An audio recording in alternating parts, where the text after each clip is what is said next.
Pushkin.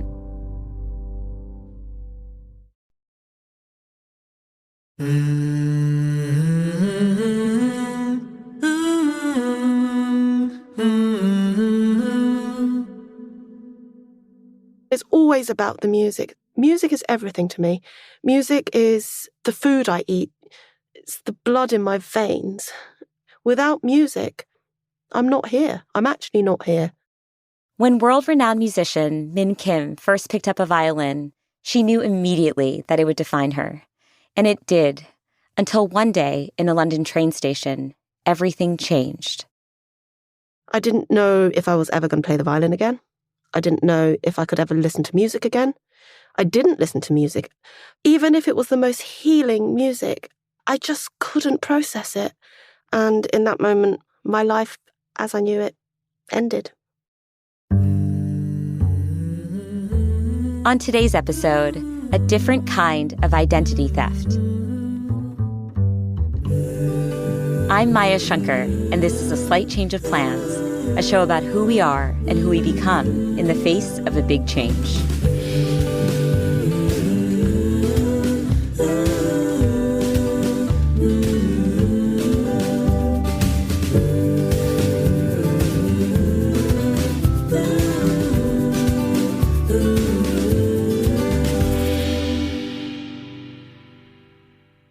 I felt an immediate and close connection to Min Kym the first time I heard her story. We both began playing the violin at a young age, and it quickly became the center of our identities. And then we both experienced a plot twist. Many of you know what happened in my musical career. When I was 15, an injury to my hand left me unable to play. Min's slight change of plans arrived a little later in her life, but we'll get to that in a bit. For now, let's start with Min's love story with music. She says it began before she was even born. Min's uncle would often send Min's mom classical music records in the mail. Her mom loved these recordings, especially the ones that featured the violin. And when she became pregnant with Min, listening to these records became a sort of pregnancy craving. It was sort of the highlight of her week to get these records. And my parents had a very sort of traditional Korean marriage, where my father would come home, put his wages on the kitchen table, my mother would budget for the week, but she'd always put some money aside because she just so desperately wanted a hi-fi system. And they were terribly expensive in those days. But she managed it, and she didn't know she was pregnant with me at the time. But she just had this yearning to listen to as much classical music as possible. She eventually got this hi-fi system, and she was listening to things like Sibelius Violin Concerto, Mozart Violin Concertos, Mendelssohn, Tchaikovsky, and I'm sure that exposure in my mother's womb, was my first violin lesson. Wow, amazing. What is your first memory of the violin? So, my best friend at the time, we were both 6, she had started learning the trumpet for the Salvation Army. And her sister was playing the violin, and she had a quarter-size violin. And I would look at this violin and I just felt this sort of pang of feeling like I'm at home. And it's really difficult to describe that sense of, wow, everything makes sense. And I think that is possibly as a result of, we'd actually come to England 3 years before that. And I know it was tough. I know it was tough for my parents coming from, very Korean culture, not really speaking English, learning a new language. So language became really, really important in my mind at the time. And all of a sudden, seeing this violin, I realized that it's actually another vessel for language. And music being the universal language, I sort of realized that actually everything that can be expressed can be done through music. I actually taught myself to play the violin before I had my first violin lesson via my friend's instrument. I mean, it was very amazing. It was just Twinkle Twinkle Little Star. It wasn't sort of, but it was just so exciting. The sounds that the violin was capable of making. I think the freedom of having this, you put your finger down and it makes a different note. I mean, for a 6-year-old, it just absolutely blew my mind. It's really delightful for me to hear this story because I also started playing the violin at age 6. And so we must have been in a very similar stage of development. Oh, I just had shivers down my spine when you said that. I remember they would put little pieces of colored tape onto the fingerboard to help cue where it is that we were supposed to put our fingers. And so, yeah, I think I had a similar level of intrigue and like, ooh, this is really cool. Okay, so you have this moment at 6 where you're looking at your friend's violin and you feel a sense of home. And then I'm presuming you ask your mom for your own violin. Can you describe, Min, your early relationship once you began playing the violin? What was that like? Like, what were you drawn to? What did it make you feel? It made me feel free. So when I was talking about language and things like that, it just felt like there were no barriers. I mean, I look back now and I did have this sense of destiny. It was like, I remember there was a moment around the time that I started playing the violin and it started to rain. And I didn't have an umbrella. I was in the playground and I was looking up into the sky and seeing these raindrops falling. And I just knew there was a God. And I knew that I was supposed to play the violin. Right? Wow. It's kind of, I mean, I think that now and I put myself back into that 6-year-old mind and I was deadly serious. Do you know what? I think I was more serious as a 6-year-old than I am now.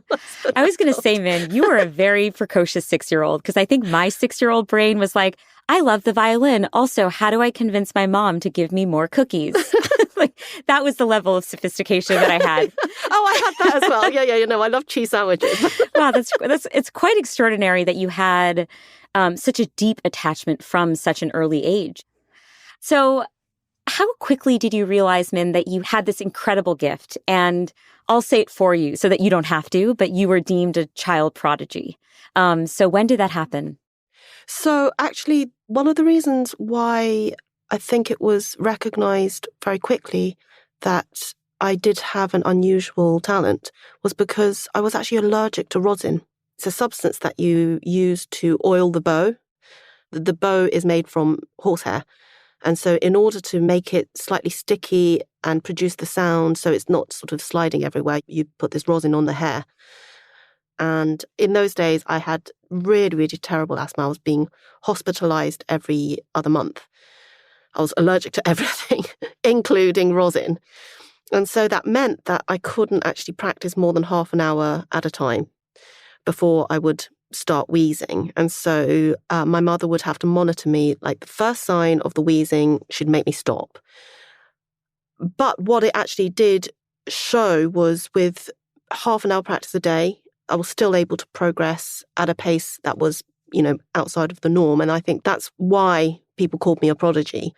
I mean, I remember actually going to the awards ceremony, picking up this prize that I'd won because I'd got the highest mark in the country or something like that. And I'm looking around and everybody else is sort of, you know, in their late teens. And I'm like a child.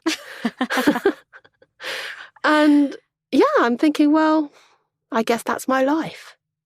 How did your devotion to the violin and your relationship with the violin evolve during your teenage years? So, I mean, was there a moment in particular where you decided, I want to be a professional, or was that always in the cards for you that you knew? No, it was actually, so that's the bit, I suppose, of my life where I look back now and I realize that I really didn't have any control over.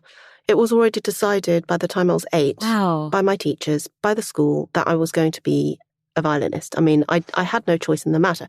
I wasn't complaining because I think I'd always felt that that was the case. But I think it did make me develop a sort of love-hate relationship with the violin, not music, but with the violin, because I think when that kind of expectation is on very young shoulders, it does cause a sense of responsibility.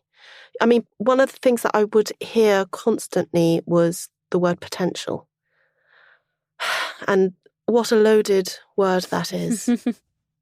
Expectation. Yeah. You can't help but pick up the subtext behind the word potential, which is that the saddest thing is unfulfilled potential. And to deal with that as a child, not even in double figures, by the way, we're talking 8, 9 years old. It was daunting. And I remember saying to my mother, I don't think I want to play the violin anymore if I'm not going to enjoy it. Mm. And that was a really strong message for her to hear. And she did sit me down and say, look, if you don't want to do this, you don't have to. And that was the moment that I decided that that's what I wanted to do. Wow. What a nice pressure test. Yeah. So I'd love to fast forward over a decade to when you're 21. And from the perspective of a violinist, you have this once-in-a-lifetime opportunity when it comes to the violin that you play. Do you mind bringing us back to that moment? So I'd actually been borrowing violins since I was, 12 years old from this dealership. But, I always wanted to have my own instrument.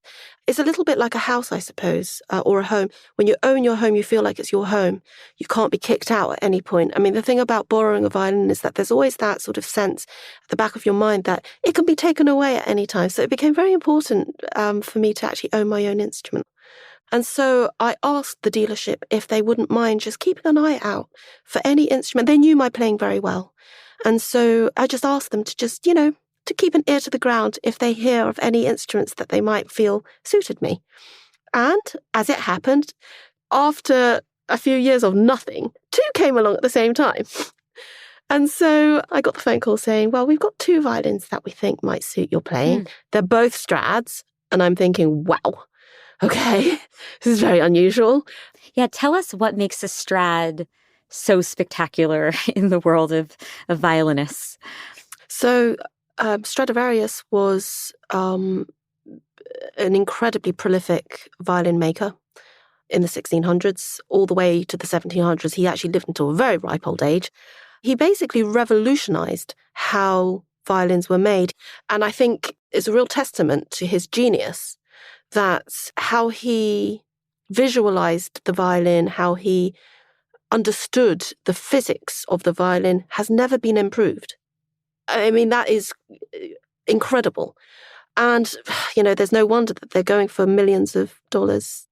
So a really quality instrument like a Strad, it shows you how to play. It teaches you how to play. It makes you better, and the magic, you feel like, how when you listen to great singing and it sends shivers down your spine? Mm-hmm. And that's what playing on a top violin does. You feel these electricity. It's magic, and you feel alive. So I was presented with 2 Strads. I mean, can you imagine 2 Stradivariuses, we were actually in my parents' home. The dealer actually came with a double case. And in that case are 2 violins that's worth more than the house we're standing in. I mean, it's just, it's insane, right? And he opens the case and I can feel everybody willing me to choose the one that has the better pedigree. Gorgeous looking instrument. I mean, was just so handsome. Had a kind of dark amber hue to it. And I picked it up. And I mean, the sound was just incredible. It sounded like Pavarotti. Okay. It had this incredibly rich, vibrant, just tingles, But you know what? Didn't feel like me. It didn't sound like me. It was like I was wearing the most beautiful gown. And it just didn't suit me. So the other one was smaller. It had a much more slender body and neck. It was made in 1696. It'd been through the wars. It had a hole in the top. And, it didn't come from such a great pedigree, yeah. But I picked it up. And, I just knew it was the one. It felt like, when you meet someone and on paper, you wouldn't necessarily say, this is the perfect fit for me. This is, you might not necessarily know that it's your match, but the chemistry, and I know it sounds so strange talking about a chemistry with a violin, but the chemistry was just right. It just felt right. I felt like it completed me. It's, I don't know if you're a fan of Harry Potter, but it does I love remind Harry me. Potter, yeah. Okay, so it does remind me of the wand chooses the wizard. And what I'm hearing in your story is this particular Stradivarius chose you. Yeah. A lot of people might meet their life partner at that age. And I'd never felt like that about another person. I was 21. You're kind of, you're on the cusp of leaving childhood, youth, and really becoming an adult. I was becoming a woman. And I think, it just came at that point that I was ready for a new life. And this violin really fulfilled that new life. I mean, I basically invested everything I had in that violin. I had been earning since I was 10, 11 years old. I won a competition when I was 11, which the prize money was a lot, which my parents actually invested for me. So by the time I actually reached 21, I actually had enough money to buy a flat. And I think the normal thing would be you upgrade your flat and buy a bigger place and, and so on and so forth. Well, for me, it was a no-brainer. I didn't care about my flat. I just needed this violin for everything. So rather than the flat upgrade, you were like going all in on eventually wanting to own this violin. Yeah. Had loans, I had mortgages. Yeah, I mean, it was my life. Wow. But actually also, I don't know, it was just...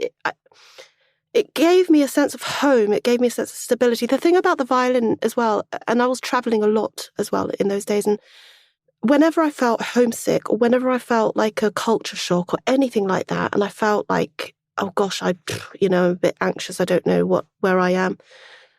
If I got out my violin and I played a few scales and I would just sort of get lost in the violin world, I just felt at home. So effectively, you're sort of carrying your home around with you wherever you go. And I loved it. It meant everything to me. Now let's fast forward 10 years to this cold November day. It's 2010. You're 31 years old at the time.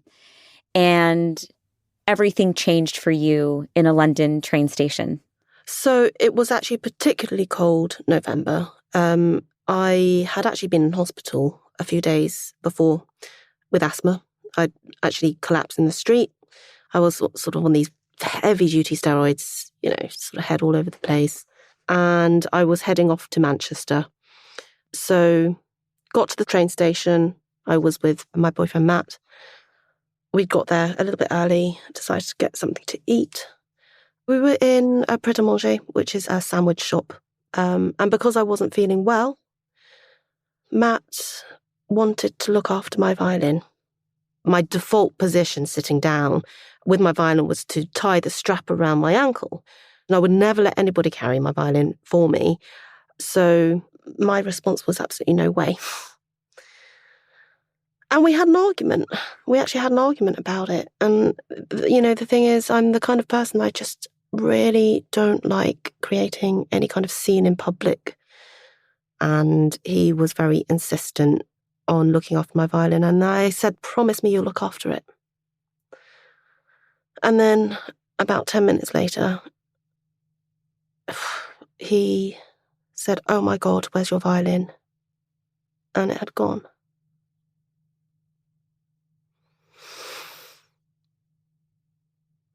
And in that moment, my life as I knew it ended. We'll be back in a moment with a slight change of plans.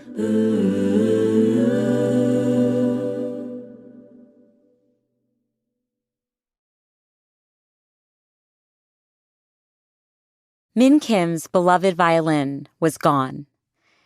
Here's what happened in the London train station that day. Min had reluctantly let her boyfriend watch over her instrument while she grabbed a quick sandwich. He got distracted for a moment, and someone snatched the violin. Security footage later revealed that 3 men were behind the theft. The violin was valued at £1.2 million. As police began a search, Min tried to adjust to life without her violin. I was sort of struggling between feeling a sense of, just needing to be very practical, dealing with the practicalities of it, like the insurance and stuff like that, and also feeling very guilty about feeling so devastated and gutted, almost like, it was... there were some very well-meaning people who love me and were basically just trying to help. And they, that they were saying, "Min, it's just a violin. There are other violins." And of course, they're right. There are other violins. But I think for me, it was akin to say, you've lived somewhere since you're 21. You've lived somewhere that you've really made your home. You've tended the garden and, everything is your home. It's your safe place. It's everything. And then all of a sudden, it's destroyed. So that's how it felt like for me. And, well, I suppose it was a sense of loss of identity. It was a sense of a loss of everything that I'd actually... It was my life earnings as well. And at this point, I'm not even sure what's happening with the insurance. So I don't even know if I've actually lost my entire life earnings, my savings, my pension, everything. I didn't know if I was ever going to play the violin again. I didn't know if I could ever listen to music again. I didn't listen to music, actually, for, the best part of 6 months. I couldn't. It was too painful. And this is from, having been someone who's basically been in love with music since I was born, since I was in the womb, to all of a sudden actually reject music. I had to reject music because it was just so painful.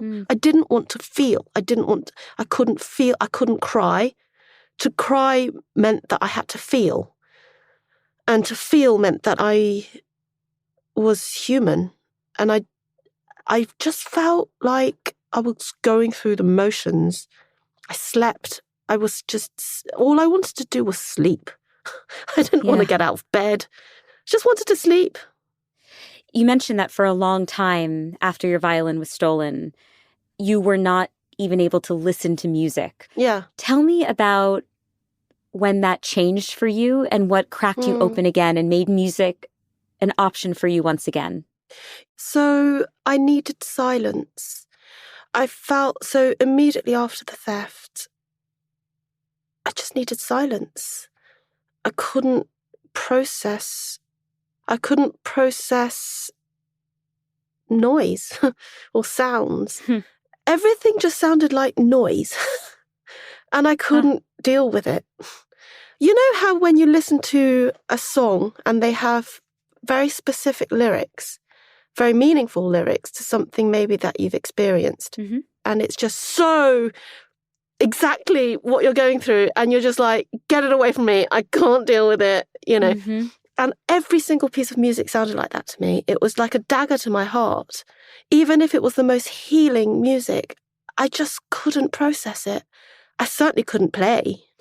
And I really didn't want to be self-indulgent about grieving. And I think that's why I denied myself the grieving process for so long.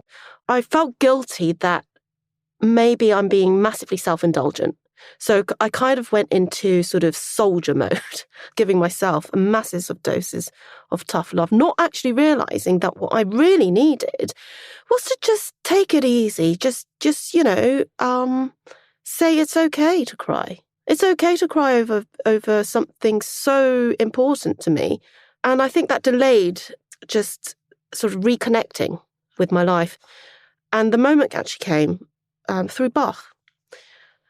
I was alone in the flat in Manchester, and I had this violin that I'd borrowed that's sort of been sitting unopened for months.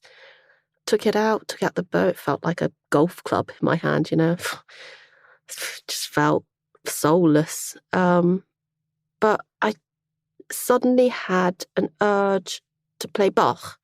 And the reason, I think, is because I always think of Bach as being the ultimate detox.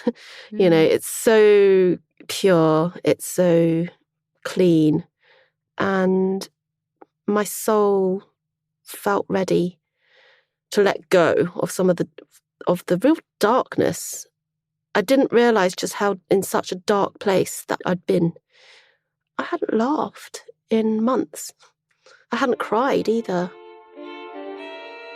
So I played a piece by Bach called the Chaconne, and I started shaking. Like my body actually started shaking involuntarily, like it was trying to feel something, like it was trying to connect with something. And I think it's also because the Chaconne being such an incredibly powerful piece that he wrote after learning that his wife had died. And it's not a sentimental piece, but it really does capture life. I'm a huge believer in the subconscious mind just knowing what it's going to do, what you're going to do before you even do it. And I clearly chose the Bach on a very deep level because I think it's the piece that I always go back to if I ever feel like I need to not even have answers for anything, because I don't have answers for anything really, but just that feeling of something so much greater, that, that wonderment. Yeah. So it was almost like going back to being a child and that wonderment of music and the awe that you feel of discovering music. You're thinking, wow, this is nature. This is life. It was almost like discovering music for the very first time again. Wow. And just realizing that everything, every language is in music. Every emotion, every thought, everything that's ever been discovered is in music. Yeah, it just freed my mind to stop being so closed. And, at that point, I was actually living in my head with so many walls. There were just so many walls around my thought process, and the Bach chaconne just somehow just shattered those walls, and it helped me. It was almost like I felt Bach's touch. Oh God, I get really emotional actually, remembering that feeling of he helped me live again. And that's the power of music. I love that you use awe to describe this moment because I'm just thinking back to your childhood and how it was music's awe-inspiring qualities that led you to fall in love with it in the first place. And now here you are in adulthood, reclaiming those awe-inspiring aspects of music to help you heal from this traumatic event in your life. And it's just so beautiful. It's like you awed your way through this heartbreak. Yeah, I think that sense of awe, it led me to understand the importance of really getting out of the way. I think the times that I felt the most blocked was because I was kind of getting in the way of myself. So when I was blocking the music out, it was because I was getting in the way of it. And allowing the music to wash over, like being in a bath, and just letting it flow, not trying to control it in any way. And I think that's when whatever I'm doing, whether it's practicing, performing, composing, even listening, letting go of control is key for everything. I recently spoke with the psychologist Dacher Keltner, and he talks about the fact that one feeling we have with awe is perceived vastness, that we are in the presence of something that is so great and big and bigger than ourselves, and it can make us feel like we are part of a larger whole. I think when you said you kind of got out of the way, it aligned with my understanding of awe, which is what awe can do to us is allow us to see beyond ourselves. It diminishes the self in a way that's actually quite powerful and perspective-giving. What happened when I lost my violin was because I had wrapped so much of my identity with the violin gone, suddenly I'm left with just me. I don't know what to do with it. So that sense of awe, I sort of temporarily lost it because I'm sort of dealing with me as a human being, and I'm thinking, well, there's nothing awesome there, and finding that awe again, that feeling of awe, is forgetting yourself and allowing the music to take shape, to fill your being. And it's so powerful, actually. And I think that was the reason why I couldn't actually let it in. It's such strong medicine, actually, that sometimes you've got to be a little bit strong. And I was so weak. And I needed to just get a little bit stronger in order to be able to receive the medicine of music. I, of course, want to know, and I know listeners will want to know, if investigators ever found your Stradivarius. Yes. After 3 very long years, I got the phone call. And it was elation followed by the bittersweet realization that the violin no longer belonged to me. Who did it belong to? It belonged to the insurance company. Within that 3 years, in the normal protocol, the normal way that these things are dealt with. You know, my violin was insured. I had collected the insurance money. And the moment I did that, the violin belonged to the insurance company. That's completely fair. Yep. That's, and I had to come to terms with that. Did you use the insurance money to buy a new violin? I had, yes. Okay. Yeah. Did it ever feel like you were cheating on your Strad with this new violin? It's kind of a bizarre question, but... Oh, yeah. Well, I mean, I think it says everything that I resented it. Oh, interesting. I resented this violin. I mean, I know that sounds kind of, what's she talking about? But yeah, I mean, I was being massively unfair, I mean, it wasn't the violin's fault that it was the rebound instrument,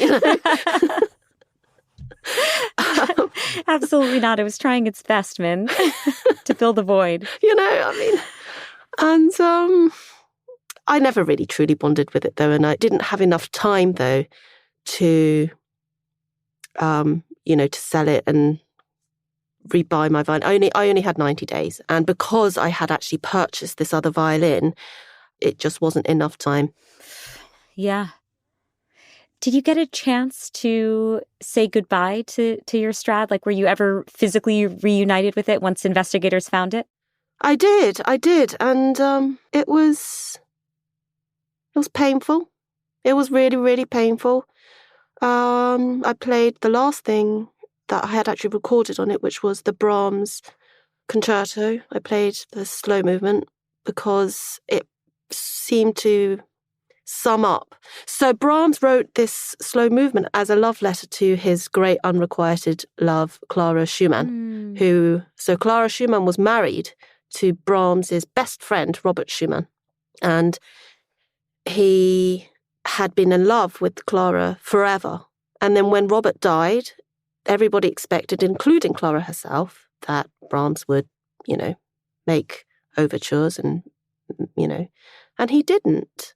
And it was almost as though the pain of unrequited love was what drove him more than the possibility of a real relationship. And you really feel that in the slow movement of the Brahms.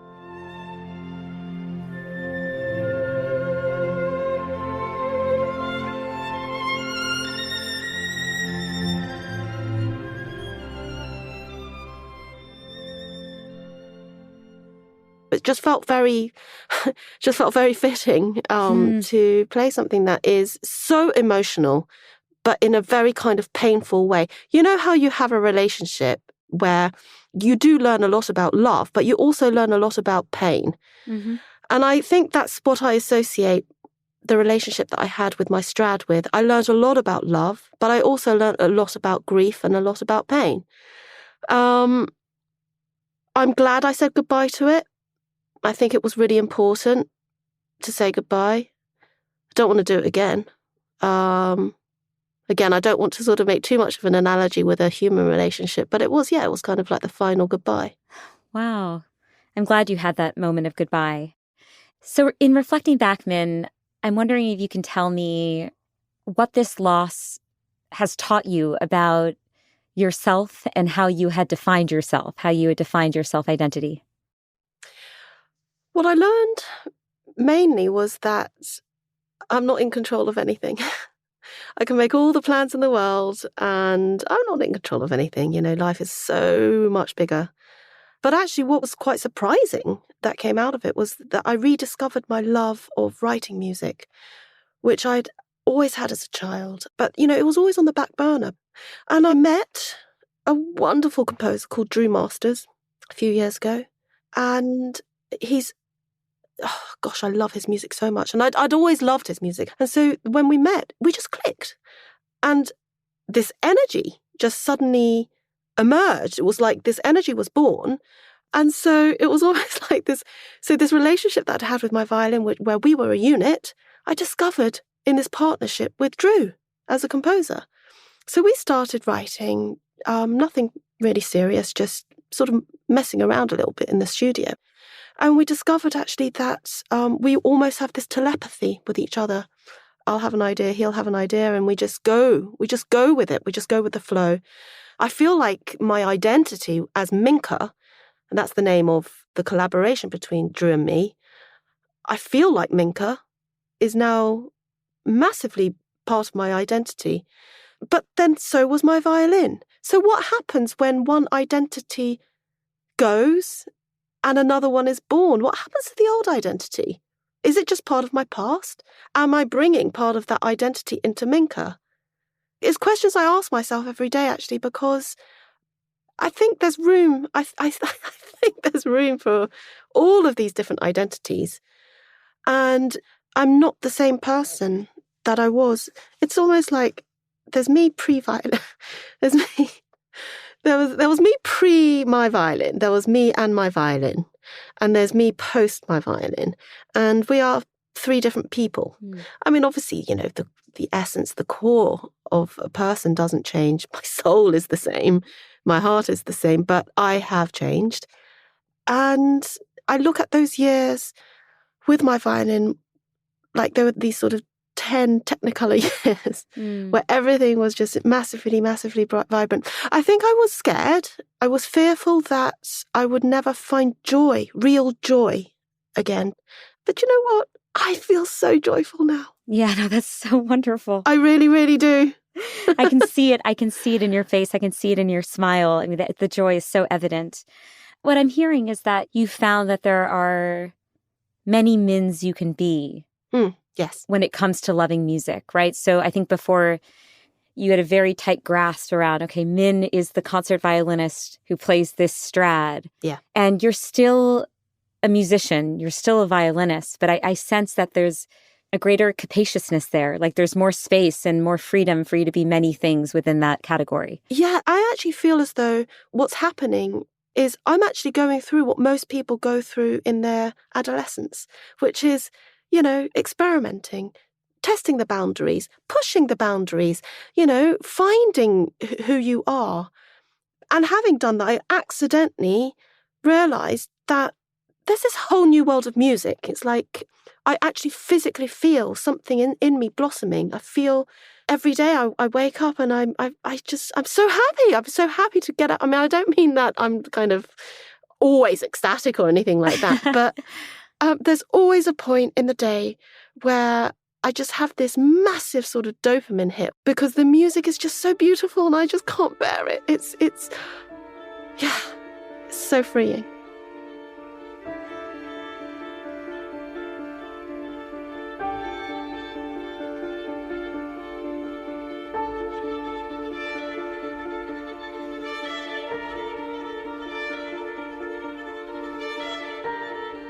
This is Min playing an original song called Queen's Gambit from her new project, Minka.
Hey, thanks so much for listening. Join me next week when we finish our series on awe. In our first episode of the series, psychologist Dacher Keltner spoke about a surprising source of awe called collective effervescence. It's the feeling we get when we experience something transcendent with other people. Next week, I talk to Dr. Shira Gabriel about the science of collective effervescence and how we can access it more in our everyday lives. See you next week.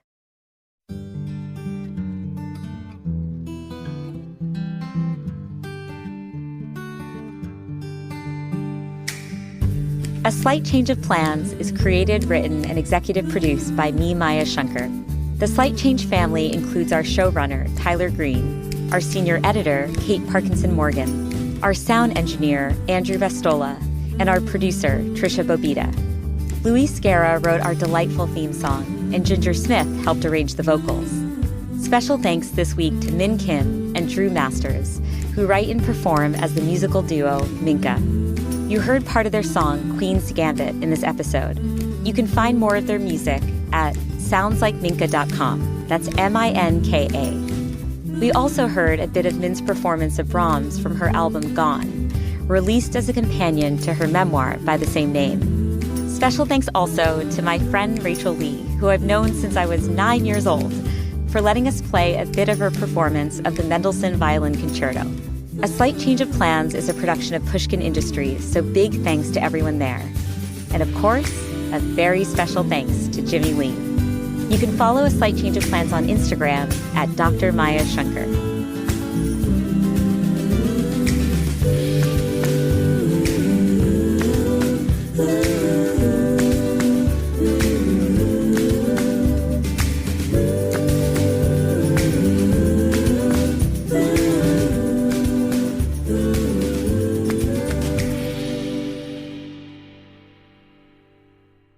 I have that thing, what's it called, earworm, where you hear music and it's constant. And even now, I'm always hearing music in my head. And sometimes it drives me mad because I can't sleep because I've got music going on in my head and I can't put earplugs in. I can block out people snoring, but I can't block out the music. I hear you, by the way, like every Taylor Swift song eventually finds its way into my head. Right? So, yes. I'm glad it's Beethoven for you. For me, it's T Swift.